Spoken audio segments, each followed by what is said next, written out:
చట్టాన్ని పోలీసులు ఉల్లంఘించినప్పుడు ఏం చేయాలి మేము? What you can do?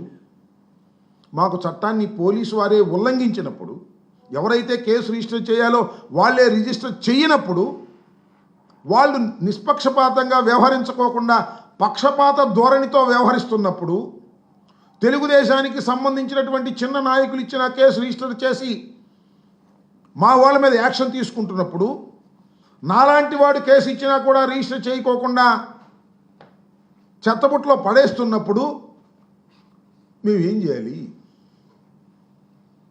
మాకున్న రెమెడీస్ ఏంటి? ఒకటి, ఉన్నతాధికారులకు చెప్పడం. ఆల్రెడీ ఉన్నతాధికారులు చెప్పాం, ఎస్పీ గారికి చెప్పాం, దీని ద్వారా డీజీపీ గారికి కూడా చెప్తున్నా. రెండవది, న్యాయస్థానాలకు వెళ్ళడం. అది లోయర్ కోర్టుకు వెళ్ళటమా, లేకపోతే హైకోర్టుకు వెళ్ళటమా, లేకపోతే ఇందాక పోలీస్ కంప్లైంట్ అథారిటీ అని డిస్ట్రిక్ట్ కోర్టు, స్టేట్ ఒకటి దానికి వెళ్ళటమా, దాని అంతా కూడా మేము న్యాయవాదులతో డిస్కస్ చేస్తున్నాం. దానితో పాటు ఇంకొక రెమెడీ ప్రజాస్వామ్యంలో ఏముంటుంది? అయ్యా, మేము ఇస్తుంటే పక్షపాతంగా వ్యవహరిస్తున్నారు పోలీసు వారు, దీన్ని సమాజం గమనించాలి, సమాజంలో ఉన్న వ్యవస్థలన్నీ కూడా గమనించాలి అని చెబుతూ శాంతియుతంగా నిరసన తెలియజేయటం. ఈ రెండింటినీ మేము ఎన్నుకున్నాం. శాంతియుతంగా నిరసన చెప్పేటటువంటి కార్యక్రమానికి మేము సిద్ధమవుతున్నాం. మీరు సాధ్యమైనంత త్వరలో మీరు కేసు రిజిస్టర్ చేస్తారా, యాక్షన్ తీసుకుంటారా, అది వేరే అంశం. మాకు రెస్పాండ్ కాకపోతే, మేము ఇచ్చినటువంటి కంప్లైంట్కి లాజికల్ ఆన్సర్ మీ దగ్గర నుంచి తక్షణమే రాకపోతే, 14 రోజులు దాటిన తర్వాత కూడా మీరు ఇవ్వలేదు కాబట్టి, నేను కంప్లైంట్ ఇచ్చినటువంటి పట్టాపురం పోలీస్ స్టేషన్ ముందు కానీ, లేదా గుంటూరు జిల్లా ఎస్పీ గారి ఆఫీసు ముందు కానీ, లేదా డీజీపీ ఆఫీసు ముందు కానీ నేను స్వయంగా వెళ్ళి ఇదిగో మా న్యాయవాదులు కొంతమంది తీసుకువెళ్ళి ఏదో పెద్ద ఊరేగింపులాగా వెళ్ళి ప్రజా ప్రదర్శన చేయాలని కాదు, కానీ ప్రజాస్వామ్యంలో నిరసన చెప్పేటటువంటి అధికారం, హక్కు రాజ్యాంగం ప్రతి పౌరుడికి ఇచ్చింది కాబట్టి, ఇంత స్థాయిలో ఉన్న నా మీద నేను కూడా ఇచ్చినా కూడా పోలీసు యంత్రాంగం సక్రమంగా పనిచేయకోకుండా ఉంటుంది కాబట్టి, నిరసన తెలిసేటటువంటి కార్యక్రమాన్ని మేము సడన్గా డేట్ చెప్పను. డేట్ చెప్తే పోలీసులు ఏం చేస్తారో మాకు తెలుసు. హౌస్ అరెస్ట్ అంటారు, లేకపోతే ఇంకోటి అంటారు. అందువల్ల నేనే, మా న్యాయవాదులు ఉన్నారు, మా ఇంపార్టెంట్ లీడర్స్ ఉన్నారు, 4 5 10 మందిమో డీజీపీ ఆఫీస్కో, ఎస్పీ గారి ఆఫీస్ ముందుకో, లేకపోతే పట్టాపురం పోలీస్ స్టేషన్ ముందుకో వెళ్ళి కామ్గా ఇలా కూర్చుంటాం. ఏం రాశాను? మా ఫిర్యాదులపై చర్య తీసుకోరా.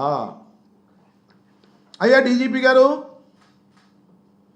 బాబు, పోలీస్ యంత్రాంగం ఈ రాష్ట్రంలో చట్టబద్ధంగా ఏర్పడినటువంటి ఐపీఎస్ ఆఫీసర్లారా, మా ఫిర్యాదులపై మాత్రం మీరు చర్య తీసుకోరా. న్యాయమేనా? నేను అడుగుతున్నది న్యాయమే కదా? సరే, తెలుగుదేశం శ్రేణులు కడవ పక్కన పెట్టండి, ధర్మాన్ని కోరుకునేవారు సపోర్ట్ చేస్తారా లేదా? మేము ఇచ్చాం ఫిర్యాదులు, ఆ ఫిర్యాదులు రిజిస్టర్ చేయకోకుండా మీ దగ్గర పెట్టుకోవడం సమంజసం కాదు. మా ఫిర్యాదుల మీద మీరు చర్య తీసుకోరా అనేటువంటి నిరసన కార్యక్రమానికి త్వరలో తెరదీయబోతున్నాను అని ఈ సందర్భంగా నేను చెప్పదలుచుకున్నాను. ఇది నా ఆవేదన.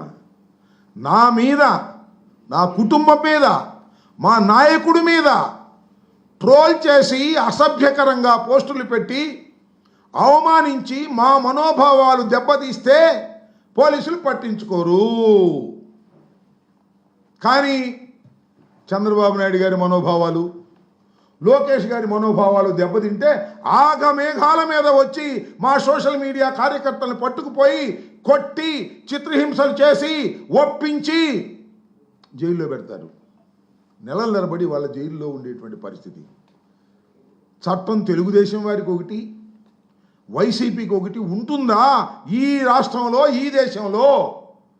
ఈ ప్రశ్నకు సమాధానం చెప్పవలసినటువంటి బాధ్యత ఈ ప్రభుత్వానికి, హోమ్ డిపార్ట్మెంట్కి ఉందా లేదా అనేది ఇక్కడ ప్రశ్న. ఇది నేను చేయబోయే ప్రజాస్వామ్య పద్ధతుల్లో నిరసన. రెండవది, న్యాయస్థానాలకి ప్రైవేట్ కంప్లైంట్ పడేస్తామా, లేకపోతే డిస్ట్రిక్ట్ పోలీస్ కంప్లైంట్ అథారిటీకి వెళ్తామా, లేక హైకోర్టుకు వెళ్తామా, లేక సుప్రీంకోర్టుకు వెళ్తామా? దాన్ని మా న్యాయవాదులతో, ఇక్కడ మా జిల్లా న్యాయవాదులతోనూ రాష్ట్ర న్యాయవాదులతోనూ చర్చించుకున్న తర్వాత దానికి కూడా మేము వెళ్తాం. నేను చెప్పదలుచుకున్నది టోటల్గా ఏమిటంటే, మేము ఇచ్చినటువంటి కంప్లైంట్ కాగితం లాజికల్గా ఎండ్ అయ్యేంత వరకు చట్టబద్ధంగా పోరాటం చేయడానికి సిద్ధంగా ఉన్నామని ఈ సందర్భంగా నేను చెప్పడం కోసమే ఈరోజు ఇంత కసరత్తు చేస్తున్నాం. హైకోర్టుకు సంబంధించినటువంటి న్యాయవాదులతో మాట్లాడాం, మాకున్నటువంటి ఇక్కడ లీగల్ సెల్ న్యాయవాదులతో మాట్లాడాం. అందరితో మాట్లాడిన తర్వాత ఈ కంక్లూజన్కి రావడం జరిగింది. తర్వాత నెక్స్ట్ దానికి కూడా వెళ్తామని. అంతేకాకుండా మొన్న 2 రోజుల క్రితం కూడా నేను ఐ హ్యావ్ గివెన్ 2 కంప్లైంట్స్. ఒకటి తెలుగుదేశం ఐటీడీపీ మీద, ఒకటి జగన్మోహన్ రెడ్డి గారి మీద వారు పెట్టినటువంటి ఒక అసభ్యకరమైన పోస్ట్ గురించి, దాని గురించి. అట్లాగే ఆయన ఎవరో సీమరాజో ఆయన మన లోకేష్ గారు సృష్టించినటువంటి రోబో ఆయన మీద, దానికి కూడా మళ్ళీ 14 రోజులు పోయిన తర్వాత దాని మీద కూడా అదే విధమైన యాక్షన్ తీసుకుంటాం. ఆయన మళ్ళీ నేను ఇది చెప్పగానే మళ్ళీ ఇంకో వీడియో పెట్టాడు.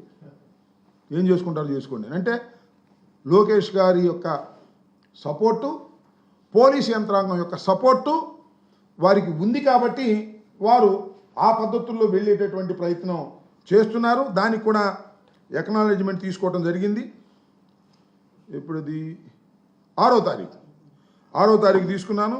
దీనికి సంబంధించినటువంటి థంబ్ నెయిల్స్ కూడా ఇది జగన్మోహన్ రెడ్డి గారికి సంబంధించినటువంటి పెట్టినటువంటి అసభ్యకరమైన పోస్టు, దానికి సంబంధించి కూడా మేము ఇచ్చాం. దీనికి ఇంకా టైం మెచ్యూర్ కాలేదు, ఇంకా 14 రోజుల వరకు వారు అట్టిపెట్టుకునే అవకాశం ఉంది కాబట్టి దీని మీద 14 రోజుల తర్వాత చేస్తామని కూడా చెప్తున్నాను.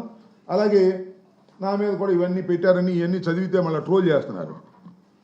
నేను అట్లా ట్రోలింగ్ భయపడేవాడిని కాదు. నన్ను ఎన్ని ట్రోల్ చేసుకున్నా నేనేం పెద్ద భయపడే వ్యక్తిని కాదు. దానికి కావాల్సినటువంటి రెమెడీస్ ఏంటో మేము చూస్తాం.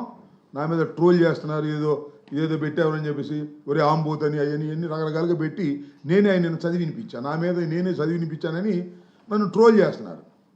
ఒక మిత్రుడేమో ఫోన్ చేసి, ఏం స్వామి నీ మీద నీదే అటు చదువుకున్నావు అంటే, అటు పెట్టింది చదువుతున్నాను స్వామి అన్న. ఎందుకు ఆ చీమరాజు వాళ్ళ జోలికి ఎందుకు అనవసరంగా, చిన్నోళ్ళు కదా, నువ్వు చాలా పెద్దోడివి కదా అన్నారు. చిన్న పెద్ద క్వశ్చన్ కాదు. లాని బ్రేక్ చేస్తున్నటువంటి ఎంతటి వాడినైనా చట్టం ముందు సమానమని నిరూపించే పోరాటమే మేము. ఆయన చీమరాజైనా సీమరాజైనా, లోకేష్ బాబు సృష్టించినటువంటి రోబో అయినా చట్ట వ్యతిరేకంగా ప్రవర్తిస్తే వెంట పడుతుంది చట్టం అని నిరూపించడం కోసం ఎక్కడి దాకా అయినా వెళ్తామని చెప్పేందుకే ఈ ప్రయత్నం చేస్తున్నామని కూడా ఈ సందర్భంగా నేను చెప్తూ, ఇవాళ ప్రధానంగా చెప్పదలుచుకుంది, పోలీసులు తమ విధులను సక్రమంగా నిర్వహించటం లేదు. ఈ విషయంలో నిర్వహించడంలో ఫెయిల్ అవుతున్నారు, ఒత్తిడికి గురవుతున్నారు. లోకేష్ బాబు చెప్పినట్టుగానే ఎర్రబుక్కు రాజ్యాంగం ప్రకారం నడవాలనుకుంటున్నారు. కంప్లైంట్ ఇచ్చి 14 రోజులు దాటిపోయినా కూడా కనీసమైనటువంటి సమాచారాన్ని కంప్లైంట్ ఇచ్చిన నాకు ఇవ్వకపోవటం అనేది ప్రజాస్వామ్యంలో దారుణమైనటువంటి వైలేషన్. ఈ వైలేషన్కు పాల్పడినటువంటి ఆఫీసర్ల మీద యాక్షన్ తీసుకోబడుతుంది. అప్పుడు లోకేష్ బాబు కూడా రక్షించడు అనే విషయాన్ని దయచేసి మీరు గుర్తుపెట్టుకోమని మనవి చేస్తున్నాను. ఆల్రెడీ చేతులు కాలాయి, మీరు ఆకులు పట్టుకున్న ప్రయోజనం లేదు. ఎందుకంటే 14 రోజులు నిండిపోయింది.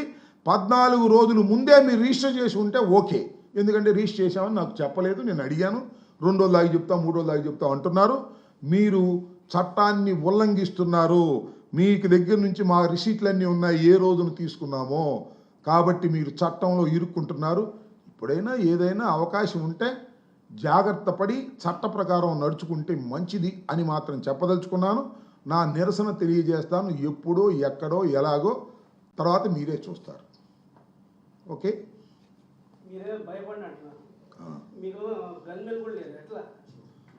ఉన్నావుగా, అంటే నన్ను ఏమైనా చేస్తాడు నా గన్మెన్ ఇవన్నీ గన్మెన్ మంత్రిగా ఉన్నప్పుడు ఉంచారు, మంత్రి గారు కూడా తీశారు. We don't care. నేను గన్మెన్తో పుట్టానా, గన్మెన్తో రాజకీయం చేశానా? ఒకప్పుడు నాకు 10 మంది గన్మెన్లు ఉన్నారు, ఒకప్పుడు అసలు ఎవరూ లేరు. ఇవన్నీ నడుస్తూ ఉంటాయి. We don't care all these things. ఇది ప్రజాస్వామ్య దేశం. ఈ ప్రజాస్వామ్య దేశంలో అన్నీ సక్రమంగా జరపాలని, జరుగుతాయని, జరగకపోతే చట్టాలు, న్యాయస్థానాలు ఉన్నాయి. న్యాయస్థానం మీద అపారమైన విశ్వాసం కలిగినటువంటి వ్యక్తులం. న్యాయస్థానంలో వీటన్నింటినీ కూడా నిగ్గు తేలుస్తాం. ఎవరైతే చట్టాన్ని ఉల్లంఘించి చట్టపరిధిలో పనిచేయవలసిన పోలీసులు చేయడం లేదో వారి మీద యాక్షన్ తీసుకునే దాకా వదిలిపెట్టమని చెప్పేటటువంటి ప్రయత్నమే ఇదే అని మనవి చేస్తున్నాం. ఏదో కంప్లైంట్ ఇచ్చారు పట్టాపురం పోలీస్ స్టేషన్లో, 4 రోజులు తిరిగారు, వెళ్ళిపోయారు, ఇక పట్టించుకోరులే అని అనుకోవద్దు. This is a very serious matter in the state. ఇది ఒక కేసులా కావాలి. ఎవరు కంప్లైంట్ ఇచ్చినా రిజిస్టర్ చేయాలి, యాక్షన్ తీసుకోవాలి. మీరే చెప్పారు సోషల్ మీడియాలో ఏంటండి, సోషల్ మీడియాలో సైకోలు అన్నారు. మరి మా వాళ్ళు సైకోలు, వీడు సైకోలు కాదు, మా మీద పోస్టులు పెట్టినప్పుడు సైకో కాదు. ఉగ్రవాదుల కన్నా ఎక్కువ అన్నాడు చంద్రబాబు నాయుడు గారే. వీళ్ళు ఉగ్రవాదులు కాదు, వీళ్ళు చాలా మంచివాళ్ళు. లోకేష్ బాబు సృష్టించినటువంటి రోబో మాత్రం ఉగ్రవాది కాదు, ఆయన మంచివాడు. ఎందుకంటే మీరు పేమెంట్ ఇస్తున్నారు కదా, మీరు ఆపలేరు కదా. ఈ మీ పోలీసులు రక్షణ కల్పిస్తారు అతను. ఇంకా 4 వీడియోలు చేయమని చేసేటట్టుగా ఉన్నారు. కాబట్టి ఎక్కడో చోట ఈ పుల్ స్టాప్ పడుతుంది. పుల్ స్టాప్ పడేంతవరకు వెంటాడుతూనే ఉంటామని కూడా ఈ సందర్భంగా నేను తెలియపరచదలుచుకున్నాను.